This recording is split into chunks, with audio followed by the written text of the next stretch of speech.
কালো জাদু করে ছেলের বউকে অসুস্থ করে রাখে শাশুড়ি।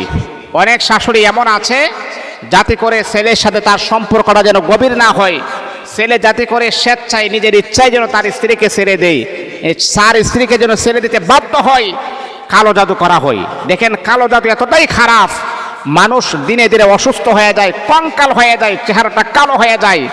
এমনকি কালো জাদুর আসরে অনেক মানুষ মারাও যায়। দেখেন, হায়াত মত আল্লাহ পাকের হাতে, কিন্তু মানুষ মাঝখানে এমন কিছু ক্ষতি করে, যার ক্ষতি করার কারণে মানুষটা ধীরে ধীরে অসুস্থ হয়ে যায়। এই জন্য আমি আপনাদেরকে সাজেস্ট করব, অনেক শাশুড়ি আছে এমন, আবার অনেক বৌমা আছে এমন, পুতের বউ আছে এমন, শাশুড়িকে কিভাবে কালো জাদু করে তাকে কিভাবে দুনিয়া থেকে বিদায় করা যায় এমন চেষ্টাও করা হয়। সব শাশুড়িকে আমি খারাপ বলি না, আবার সব ছেলের বউকে আমি খারাপ বলি না, কিছু কিছু এমন আছে। এখন আপনি বলতে পারেন, হুজুর এই বিষয় সম্পর্কে আপনি এতটা অবগত কেন? আমি বলবো, ভাই, যেহেতু আমি কাজগুলা করি, আমার কাছে অনেক পেশেন্ট আসে, আমার কাছে এরকম তদবির, এরকম সমস্যা যখন আসে, এই জন্য আমার বাস্তবতার অভিজ্ঞতার কথা কিন্তু আমি আপনাদের কাছে বলতেছি। আজকে ঘরে ঘরে কালো জাদু করা হয়েছে, আজকে একটা ছেলেকে কালো জাদু করা হয়েছে, একটা মেয়েকে কালো জাদু করা হয়েছে।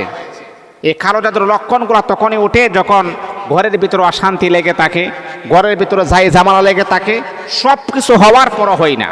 এই কালো জাদুর প্রভাবটা এতটাই খারাপ, একটা বিবাহের উপযুক্ত একটা মেয়ে, সুন্দর স্মার্ট আছে, লেখাপড়া খুবই ভালো, তারপর তার বিবাহ হচ্ছে না, এর মানে হচ্ছে কালো জাদু করে তার বিবাহটা বন্ধ করা হচ্ছে।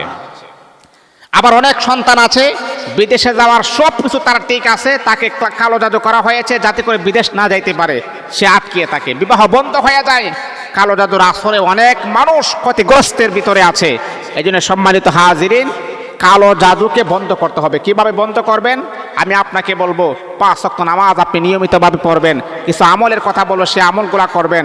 যদি 5 ওয়াক্ত নামাজ যদি আপনি না পড়েন, তাহলে তাবিজ টুনায় আর কোনো কাজ হবে না। 5 ওয়াক্ত নামাজ পড়বেন, ভালো একজন আলেমের অনুসন্ধান নেবেন, হুজুর এইরকম সিমটমের ভিতরে আছে, এইরকম আলামতের ভিতরে আছে, কি করা যায়? আলেম আপনাকে যেই পরামর্শ দিবে, সেই পরামর্শ অনুযায়ী যদি আপনি আমল করতে পারেন, তাহলে ইনশাআল্লাহ কালো জাদুর চক্রান্ত থেকে আপনি হেফাজত থাকতে পারবেন।